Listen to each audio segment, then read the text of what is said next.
सत श्री अकाल जी, नमस्कार, आदाब, वाहिगुरु जी का खालसा, वाहिगुरु जी की फतेह।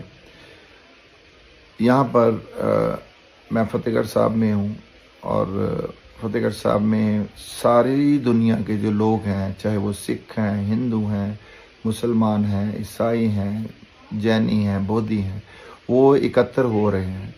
वो यहाँ पर इकट्ठे हो रहे हैं क्योंकि शोक सभा जो होती है, क्योंकि छोटे साहबजादे और माता गुजरी जो हैं उनका आज जो है शोक सभा का वही दिन चल रहे हैं। और मैं हिंदी में इसलिए बोल रहा हूँ कि मैं कुछ संतों का, कुछ कारोबारी लोगों का, कुछ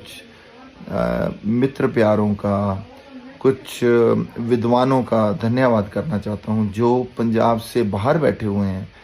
यहाँ आ नहीं सके, आए भी हैं मगर जो आ नहीं सके वो अपनी बोलवानी के साथ, अपनी बात के साथ, सोशल मीडिया के थ्रू या जिधर जिधर भी उनके पास प्लेटफॉर्म है, वो लोगों को अवेयर कर रहे हैं गुरु साहब की कुर्बानी के बारे में। क्योंकि मुझे लगता है कि हम भी कई बार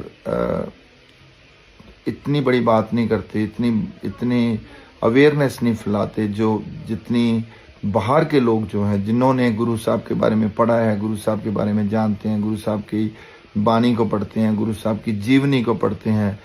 इन किरदारों को पढ़ते हैं, तो वो अवेयरनेस फैला रहे हैं। उनका मैं धन्यवाद करता हूँ, बहुत बहुत मेहरबानी है। और दूसरी बात ये है कि ये अवेयरनेस हमें भी, साढ़े पंजाब ਨੂੰ भी ये अवेयरनेस जी है लोगों तक पहुँचानी चाहिए, खास करके अपने बच्चों तक। अज शाम ਨੂੰ चाहे वो किसी भी धर्म के होण, अज शाम ਨੂੰ बैठ के अपने बच्चों को जरूर दसो कि गुरु साहब के परिवार की कुर्बानी जो है वो हमें क्या देती है, हमें क्या सिखाती है। हमें सबसे बड़ी बात है कि हमें गुरु गोबिंद सिंह महाराज जी से किरदार सीखना चाहिए कि किरदार क्या होता है। छोटे साहबजादों की बात करें तो छोटे साहबजादों से ये सीखना चाहिए कि कैसे हमने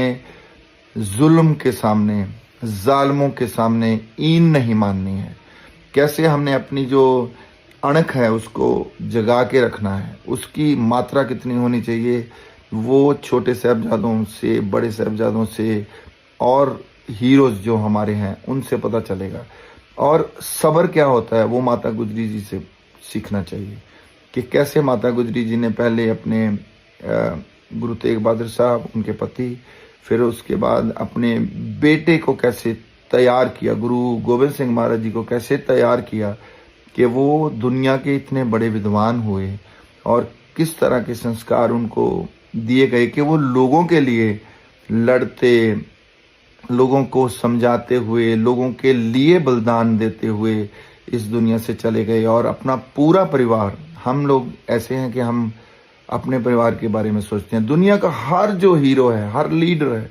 वो अपने परिवार के बारे में पहले सोचता है कि मेरे परिवार को कुछ आँच नहीं आनी चाहिए। आप हिस्ट्री पढ़ के देख लो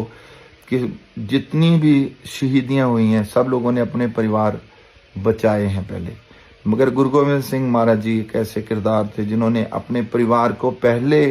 कुर्बान किया। बड़े साहबजादों की आप मिसाल ले लो, फिर उसके बाद छोटे साहबजादों की मिसाल ले लो, उसके बाद की बात कर लो कि कैसे गुरु साहब सब कुछ कुर्बान करके भी एक जफरनामे के थ्रू, एक चिट्ठी के थ्रू कैसे औरंगजेब को मेंटल करते हैं, कैसे उसको उसका जो संतुलन है, दिमागी संतुलन हिला देते हैं कि तू क्या क्या गलतियां कर रहा है। तो ये विद्वता की बात है, ये विद्वान होने की एक बात है। सो आप अपने बच्चों को, क्योंकि मुझे पता है कि हर बंदा अपने बच्चे को चाहता है कि वो किरदार का बड़ा हो, वो इज्जतदार हो, उसमें सब्र हो, उसमें संतोख हो, उसमें निम्रता हो। ये तो गुरु नानक साहब से शुरू हो जाती है निम्रता। तो गुरु गोबिंद सिंह महाराज जी, मोहब्बत प्रेम, जिन प्रेम की होते नहीं प्रभ पायो। तो हर तरह की जो चीज़ है, हर तरह का जो एक प्रैक्टिकली आपके जीवन का जो साइकिल है, सर्कल है, उसको कंप्लीट करते हैं गुरु गोबिंद सिंह महाराज जी। सो अपने बच्चों को ज़रूर सिखाइए, अपने बच्चों को ज़रूर बताइए कि ये कुर्बानियाँ जो हैं हमें क्या सिखा के जाती हैं, हमें किस तरह के रेफरेंस दे के जाते हैं कि हम दुनिया में सिर ऊंचा करके, अपनी दस्तार की इज्जत रख के, अपने किरदार की इज्जत रख के जी सकते हैं। वाहिगुरु जी का खालसा, वाहिगुरु जी की फतेह।